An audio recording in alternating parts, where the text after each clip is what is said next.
நமஸ்காரம். வாராகி நவராத்திரி டே 7. இன்னைக்கு நாங்கள் சைதாப்பேட்டில் இருக்கக்கூடிய வாராகி அம்மன் கோவிலுக்கு போயிருந்தோம். ரொம்ப அழகு. கீர்த்தி மூர்த்தி ரொம்ப சிறுசு, கீர்த்தி பெருசுங்க. இது ரொம்ப வருஷமான கோவில். இந்த கோர்ட்டுக்கு வாசல்லையே இருக்குது. நிறைய பேர் போயிருக்கேளா, தெரியுமா அப்படிங்கிறது எனக்கு தெரியாது. பட் ரொம்ப அழகாக அலங்காரம் பண்ணியிருந்தா, பூப்பாவாடை அலங்காரம் பண்ணியிருந்தா. இவாளை பற்றிலாம் நான் சொல்லணும் அப்படின்னு ரொம்ப அபிப்பிராயப்படுறேன், ரொம்ப ஆசைப்படுறேன். ஏன்னா இவாளை மாதிரி சின்ன பசங்களை நம்ம ப்ரமோட் பண்ணுறது ரொம்ப உச்சிதம் அப்படின்னு நான் நினைக்கிறேன். நேத்தி அந்த மங்களரூபிணி அவார்டுக்கு போயிருக்கும்போது ராகுல் அப்படிங்கிற அந்த சின்ன பையன், he has got double degree. சும்மா இது கிடையாது, படிப்பு ஒரு பக்கம், இந்த இதுவும் சுவாமியோட அலங்காரம்னா அப்படி கையில் பேசுங்க. அவ்வளோ அழகாக புடவை கட்டுறதெல்லாம் பார்த்துட்டே இருக்கலாம், அவ்வளோ அழகாக இருக்கும். 9 கஜம் நம்ம கட்டிண்டாவது மேலே கீழே ஒரு பக்கம் அந்த பக்கம் ஏற்றிருக்கும். ஆனால் அம்பாள் கட்டின்னு போது அழகாக கட்டியிருப்பாங்க. அவ்வளோ அழகாக 9 கஜமாக இருக்கட்டும், 6 கஜமாக இருக்கட்டும், எல்லாமே 6 கஜம்னா 6 கஜம் இருக்கும். ஸோ இந்த சுவாமிக்கு அப்படின்னு சொல்லிட்டு சில இடத்துலலாம் பார்த்தேன்னா கம்மியாக கொடுப்பா, இல்லை தைச்சி பாவாடையாக தைப்பா. அந்த மாதிரிலாம் கிடையாது. இவாளெலாம் ரியல் பட்டுன்னா பட்டு மிக்ஸு, பட்டு மிக்ஸ்டு அந்த மாதிரிலாம் யார் கொடுத்தாலும் வாங்க மாட்டா, அந்த மாதிரி கட்டவும் மாட்டா. அதுக்கப்புறம் அம்பாளுக்கு சாத்தக்கூடிய நகைகள் எல்லாமே, ஆபரணங்கள் எல்லாமே ரொம்ப உச்சிதமான பியூராக இருக்கும். கற்கள் அப்படின்னா அந்த நவரத்னம்னா அந்த நவரத்ன கற்களால் அந்த மாதிரி தான் உண்மையாக இருக்கும். சும்மா ஏனோ தானோ இந்த டூப்ளிகேட்லாம் வாங்கி இப்போ நிறைய இமிடேஷன்ஸ்லாம் நிறைய சுவாமிக்கெல்லாம் போடுறா. இவா அந்த மாதிரி கையாள மாட்டா. பூப்பாவாடை அப்படின்னா ரியல் பூ ஆர்டர் பண்ணி அவளுக்கு என்ன மாதிரி வேணுங்கிறது அழகாக அவள் டயக்ராம் போட்டு கொடுத்துருவா. அதே மாதிரி அந்த பூக்காராலும் சும்மா சொல்லக்கூடாதுங்க. இவாள்லாம் இப்படி பண்ணுறான்னா சுவாமி கிட்ட அவ்வளோ என்ன ஒரு ஈடுபாடில் இருந்தால் இந்த மாதிரிலாம் பண்ணுவாள். ஸோ அவ்வளோ அழகாக இருந்தது நிஜமாக. இந்த வாராகி கோவில் சைதாப்பேட்டில் அவள் பண்ணக்கூடியவா, அவர் பேர் அசோக்கு. இங்கே மங்களரூபிணி காளிகாம்பாள் மாடம்பாக்கத்தில் பண்ணக்கூடியவர் பேர் ராகுல். இந்த மாதிரி நிறைய சின்ன பசங்கள்லாம் ரொம்ப அதுலேயும் ஈடுபாடாக இருக்காவா. எங்கே போனாலும் அவள் இதுக்குள்ளே வந்துடுவாள். அண்டு அந்த பொறுமையாக அந்த சுவாமி கிட்ட கையாடும் போது பார்த்தேன்னா அதோட அழகே அழகு. அதோட அழகே அழகு. ஏன் இப்போ நிறைய பேருக்கு கோபி மஞ்சூரியன் என்ன அது என்ன இது நீ வாழலாம் கிடையாது. ரொம்ப சாத்வீகமாக இருப்பாவா நிச்சயமாக. ரொம்ப இதெல்லாம் நம்ம ஆச்சரியப்பட்டு நம்ம வேக்கத்தக்க விஷயங்கள். இதெல்லாம் அவளெல்லாம் நம்ம வயசில் சின்னவா ஆனால் கூட அவளெல்லாம் நிஜமாவே நமஸ்காரம் பண்ணணும். எத்தனை நமஸ்காரம் பண்ணாலும் தகாது. ஏன்னா அம்பாளை தொட்டு சுவாமியை தொட்டு எந்த சுவாமியானாலும் சரி, முருகனாக இருக்கட்டும், பிள்ளையாராக இருக்கட்டும், யாரானாலும் அவள் அந்த தொட்டு அந்த அந்த விஷயங்கள்லாம் பண்ணும்போது அவளோட பவரே வேற. அவளுக்கு ஒரு பவர் இருந்தாலும் சுவாமி வேற. அவள் அப்படி கொடுப்பாங்க. ரொம்ப அருமையாக இருந்தது, ரொம்ப அழகாக இருந்தது. உற்சவமூர்த்தி வாராகியும் வாசலில் வச்சுருந்தா, அங்கேயும் ரொம்ப பண்ணிவிட்டு 2 பாட்டு பாடிட்டு நாங்கள் வந்துட்டோம். அதுக்கப்புறம் நாங்கள் என்ன பண்ணினோம்னா எங்கள் அம்மா வாத்துக்கு போயிருந்தோம். ஏன்னா பக்கத்துலேயே இருக்குது அப்படின்னு சொல்லிட்டு, சரி இவ்வளோ தூரம் வந்துட்டோமே அங்கேயும் போயிட்டு வரலான்னு சொல்லிட்டு அங்கேயும் போய் நமஸ்காரம் பண்ணிவிட்டு அம்மாவையும் பார்த்துட்டு அப்படியே ஒரு 2 செகண்ட் அங்கே இருந்துட்டு வெளில வந்துட்டோம். அப்புறம் முக்கியமான சமாச்சாரங்க, யாருக்குமே தோணலை. பக்கத்தில் வரும்போது, ஏர்போர்ட் பக்கம் வரும்போது, கொஞ்சம் இந்த வண்டியை ஏர்போர்ட் பக்கம் திருப்புங்களேன் அப்படின்னு எங்கள் குரூப்பில் ஒருத்தர் சொன்னான். சரி நானும் சொன்னேன், ஆமாம் நானும் இந்த கோவிலுக்கு நான் போனதே இல்லை அப்படின்னு. சரின்னு சொல்லிட்டு அந்த அம்மன் சந்தி துர்க்கை ரொம்ப அருமையாக இருக்கா, ரொம்ப அழகாக அமைதியாக இருக்கா.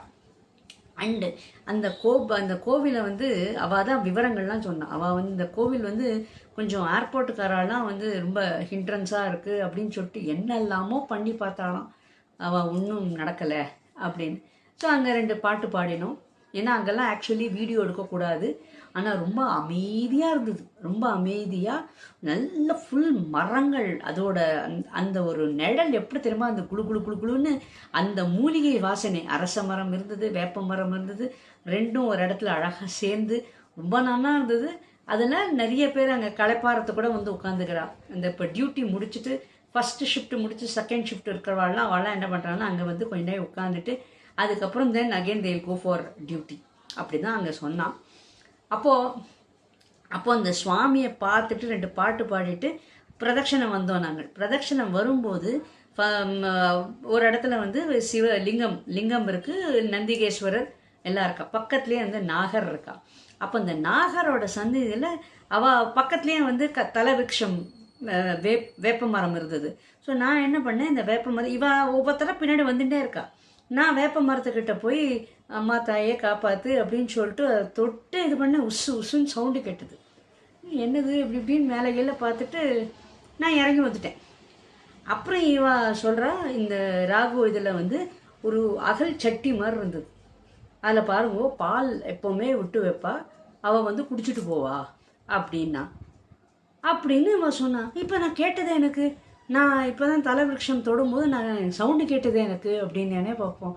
ஸோ பிரத்யட்சமாக அவள் நடமாடின்னு இருக்காளா இல்லையா யோஜனை பண்ணி பாருங்க. இதனால தான் ஏர்போர்ட் அத்தாரிட்டிஸ் என்ன பண்ணாலும் இது வாழால் ஒன்றும் பண்ண முடியல இந்த கோவிலை. ஐயோ, ஏன்னா இவாளெலாம் நடமாட்டம் நிறைய இருக்குது, இவள் ரொம்ப உண்மையாக நடமாடின்னு இருக்கா. இதெல்லாம் ரொம்ப உண்மைங்க. எனக்கு இன்னைக்கு அந்த பாக்கியம் கிடைச்சிது. நான் ரொம்ப சந்தோஷமாக அதை நான் சொல்கிறேன். ஏன்னா நான் வந்து எப்போதுமே எல்லா கோவிலையும் தலவிருஷத்தில் போய் தொட்டு நமஸ்காரம். ஏன்னா ஃபர்ஸ்ட் ஆஃப் ஆல் தலவிருஷம் அப்படிங்கிறதுக்கு வந்து அவ்வளோ அழகான பவர் இருக்குது. ஏன்னா எந்நேரமும் நம்ம வந்து கோவில் அது வந்து பூட்டி இருக்கும், நம்ம வந்து பார்க்க முடியாது, கூட்டத்தினால நம்ம அவ்வளோ பக்கத்துலலாம் பார்க்க முடியாது. ஸோ அந்த தலவிருஷம் என்னன்னா அந்த பவர் எல்லாம் இங்கே இருக்குது. ஸோ இவாளை நம்ம தொட்டு நமஸ்காரம் பண்ணி நம்ம அவகிட்ட வேண்டின்றாலே கர்ப்பகிரகத்தில் வேண்டிக்கிறதுக்கு சமானம், ஈக்குவல். ஸோ அதனால இவாளுக்கு தலவிருஷம் அப்படின்னே பேர். ஸோ அதனால் நான் எப்போதுமே அதை நான் தலவிருஷத்தை போய், ஏன்னா எனக்கு இன்னைக்கு கிடச்சிதுங்க. நான் இன்னைக்கு போய் நம்ம தொட்டு நமஸ்காரம் பண்ணி நல்லபடி. அந்த இன்னொன்று முக்கியமான சமாச்சாரம் என்னன்னு கேட்டேன்னா, இப்போது நான் வந்து சதா சர்வ காலமும் அதே ஸ்மரணையில் இருக்கிறதுனால என்னன்னு கேட்டேன்னா, என்ன வேண்டிக்கிறதுனே தெரியல. பணம் தான் அப்படின்னு வேண்டிக்கிறதா, இல்லை ஆரோக்கியம் தான் வேண்டிக்கிறதா? ஏன் ஆரோக்கியம் மட்டும் இருந்தால் போருமா, பணம் வேண்டாமா? ஸோ என்னன்னு நம்ம பாயிண்ட் அவுட் பண்ணி கேட்கறதுக்கு பதிலாக எப்போதுமே எந்நேரமும் உன்னோட அருளும் அனுக்கிரகமும் எப்போதுமே எனக்கு வேணும். இதுதாங்க என்னோட ப்ரேயர். என்னோட ப்ரேயர் எப்போதுமே அதுதான். எந்நேரமும் 365 டே 24/7 நமக்கு அவளோட கடாட்சம், அவளோட துணை நமக்கு எப்போதுமே நமக்கு இருக்கணும். இதுதான் என்னோட ப்ரேயர். ஸோ இதுதான் நாங்கள் வேணும்னு உசுன்னு அழகாக ஆசீர்வாதம் பண்ணிட்டாங்க. இது சத்தியமாக நடந்தது. ஆனால் இது எவ்வளோ பேருக்கு அது புரியும் அப்படிங்கிறது தெரியல. அப்புறம் நான் சொன்னேன், இந்த விரத்தை சொன்னோடனே இப்போ தான் எனக்கு சத்தம் கேட்டுதே அப்படின்னு நான். அப்போ இவன் நடமாடின்னு இருக்கா அப்படின்னு சொல்லிட்டு நாங்கள்லாம் இன்றைக்கி நமஸ்காரம் பண்ணிவிட்டு அப்படியே நாங்கள் வீட்டுக்கு வந்துட்டோம். இன்றைக்கி இவ்வளோ பெரிய அருமையான ஒரு எக்ஸ்பீரியன்ஸ், அதை வந்து நான் உங்கள் எல்லாருக்கிட்டையும் நான் ஷேர் பண்ணிக்கணும்னு விருப்பப்பட்டேன். அதனால் ஷேர் பண்ணிட்டேன். அண்ட் இந்த மாதிரி யங்ஸ்டர்ஸை வந்து ராகுல், அசோக், நிறைய பேர் இருக்கா. சில பேர்லாம் எனக்கு ஆள் தெரியுமே ஒழிய பேர் தெரியாது. ஸோ அவள் எல்லாரும் நன்னா வரணும். ஏன்னா அவள்லாம் வந்து சுவாமியோடையே நடமாடின்னு இருக்கா. அண்ட் முக்கியமான சமாச்சாரம், இவாள பெற்றவா நிஜமாவே ரொம்ப பாக்கியம் பண்ணியிருக்கா. நேற்று நாங்கள் அவத்துக்கு போயிருக்கும்போது ஆக்சுவலி அவள் அம்மா வெளில போயிருந்தா, ராகுலோட அம்மா வெளில போயிருந்தா. வெளியில் போயிட்டு உடனே நாங்கள் போன உடனே ராகுல் உடனே ஃபோன் பண்ணி அம்மா இங்கே வா அப்படின்னு கூப்பிட்டு உடனே அவள் அம்மாவும் வந்து உடனே சுவாமிக்கு நைவேத்தியம் பண்ணி டக்கால் நாங்கள் பாடுற அந்த ஒரு மணி நேரத்துக்குள்ளேயே அவளும் வெளியில் போனவா உள்ளே வந்து நைவேத்தியமும் பண்ணி எல்லாம் ஆயாச்சு. எதுக்கு நான் இவ்வளோ சொல்ல வரேன், என்ன மெயினாக பாயிண்ட் சொல்ல வரேன் அப்படின்னா, தன் பசங்களோட விருப்பம். ஸோ அவள் வந்து இதில் ஈடுபாடோடு இருக்கா அப்படின்னு அந்த ஃப்ரீடமை கொடுத்துருக்கா பாருங்க. நிஜமாக அந்த தாய்மார்களுக்கு ஒரு பெரிய நன்றி. நிறைய பேர் இதுக்கு மாதிரி தெரிஞ்சு விட்டுடணும். இப்போ நிறைய பேர் அதை விடாமல் கட்டுப்படும் போது தான் என்ன ஆகுது, வேறு விதமான ஒரு கோபம், தாபம், ஒரு வெறுப்பு இதெல்லாம் வர காரணமே. ஸோ அவளோட விருப்பங்களை தெரிஞ்சுட்டு அழகாக அவளை ஃப்ரீடமாக விட்டான்னா தே நோ தேர் பேரிகேட். அவளுக்கு தெரியும் எந்த இடத்துக்கு நம்ம அதுக்கு மேலே நம்ம போகக்கூடாது அப்படின்னு பசங்களுக்கே தெரியுங்க. ஸோ இந்த தாய்மார்களுக்கு இது ஒரு பெரிய பாடம்ங்க. கொஞ்சம் அந்த பசங்களோட விருப்பம் என்னது அப்படின்னு, எதில் அவளுக்கு ஈடுபாடு இஷ்டமாக இருக்கா அப்படின்னு தெரிஞ்ச அந்த செக்ஷனில் நம்ம விட்டுட்டோம் அப்படின்னா நீங்களும் நிம்மதியாக இருப்பீள், அவளும் நிம்மதியாக இருப்பா, கூட இருக்கிறவ அத்தனை பேரும் நிம்மதியாக இருப்பாங்க. இதுதாங்க தாற்பயம். ஸோ அதனால் எல்லாருமே கண்டிப்பாக இந்த மாதிரி ஒரு சின்ன பசங்களை வந்து ஃப்ரீடமாக விட்டு நீ ஒவ்வொரு மாலையும் கிட்டத்தட்ட 25,000 ரூபா 30,000 ரூபா அப்படிங்கிறா. சரி, எங்கேருந்து வருது அப்படின்னு கேள்வி கேட்டேன்னா அது கேள்வி கேட்குறதே தப்பு. ஏன்னா அம்பாளுக்கு வேணும்னா அவன் நடத்திப்பள், எங்கேருந்தோ எப்படியோ வாங்கி நடத்திப்பள். இது சத்தியம்ங்க, இது நிஜமாவே சத்தியம். இது சாத்தியமா அப்படின்னு கேட்டால் எஸ் சாத்தியம். நம்ம மனசோட ஓப்பனாக பண்ணிடணும். நம்ம ஒரு விதமான சஞ்சலமும் ஒன்றுமே இல்லாமல் நம்ம பண்ணிடணும்னா அது எப்படியோ நடக்குங்க.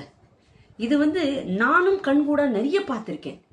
ஸோ இதெல்லாம் வந்து நிறைய பேர் விதண்டாவாதம், அது எப்படி நடக்கும், ஒரு வேலை எப்படியா இருக்கே, அவள் யார் எங்கேருந்து பைசா இருக்கா, அவள் வந்து பைசா பார்ட்டியா, இதெல்லாம் வந்து பேச்சுக்கு இடமே கிடையாது. அவளுக்கு வேணும்னா எங்கேருந்தோ எப்படியோ அவள் நடத்திப்போங்க.